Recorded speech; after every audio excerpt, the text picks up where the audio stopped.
Hoy damos por hecho que los videojuegos siempre han estado ahí, que forman parte de nuestra vida cotidiana, pero hubo un momento en el que todo estuvo a punto de terminar, un momento en el que la industria colapsó tan fuerte que muchos pensaron que los videojuegos no eran el futuro, sino una moda pasajera que había fracasado.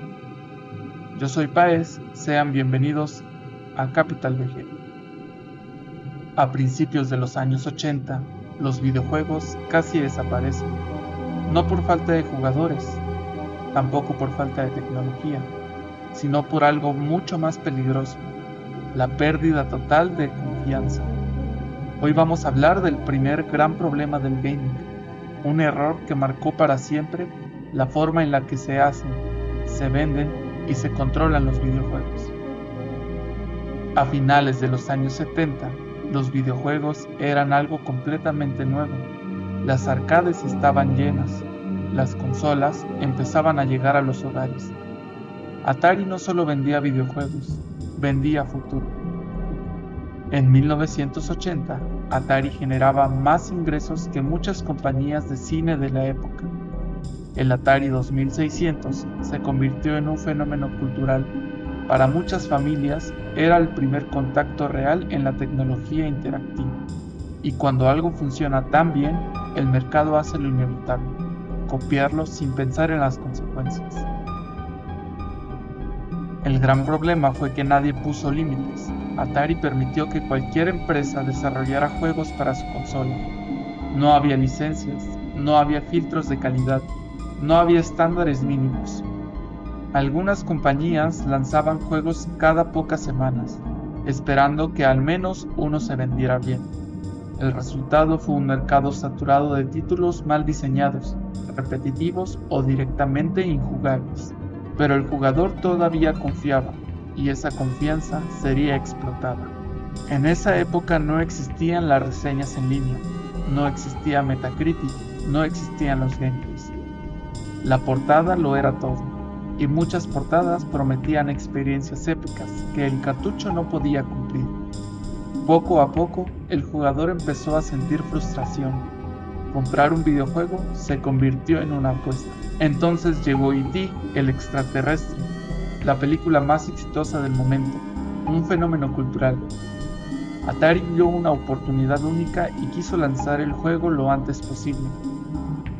El desarrollo de E.T. duró aproximadamente 5 semanas. 5 semanas para un juego que iba a representar a toda la industria del videojuego. El resultado fue confuso, frustrante y difícil de entender incluso para jugadores experimentados. E.T. no destruyó la industria, pero se convirtió en su símbolo. Atari produjo millones de cartuchos esperando venderlos todos, y no pasó. En 1983, Atari enterró cartuchos y consolas en un vertedero en Nuevo México. Durante décadas se creyó un mito, hasta que fue confirmado oficialmente en 2014. Esa imagen resume perfectamente el momento, videojuegos literalmente enterrados. Entre 1982 y 1984, el mercado del videojuego en Estados Unidos perdió más del 90% de su valor.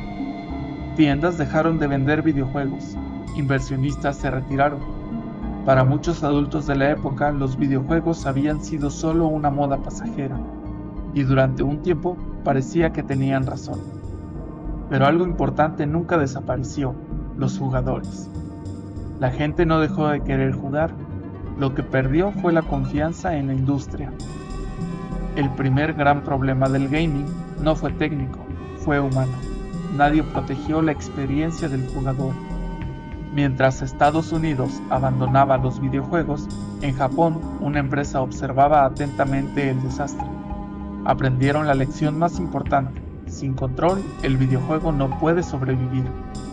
Y esa empresa estaba a punto de cambiarlo todo. Si llegaste hasta aquí, gracias por acompañarme durante todo el video, y si te interesa entender los videojuegos desde su historia, sus errores y sus decisiones claves, considera dejar tu like y suscribirte al canal. Eso ayuda a que esta serie continúe. En el siguiente video vamos a hablar de cómo Nintendo salvó la industria controlándolo todo. Yo soy Páez de Capital VG. Gracias por estar aquí y recuerda, dejar de jugar es dejar de crecer.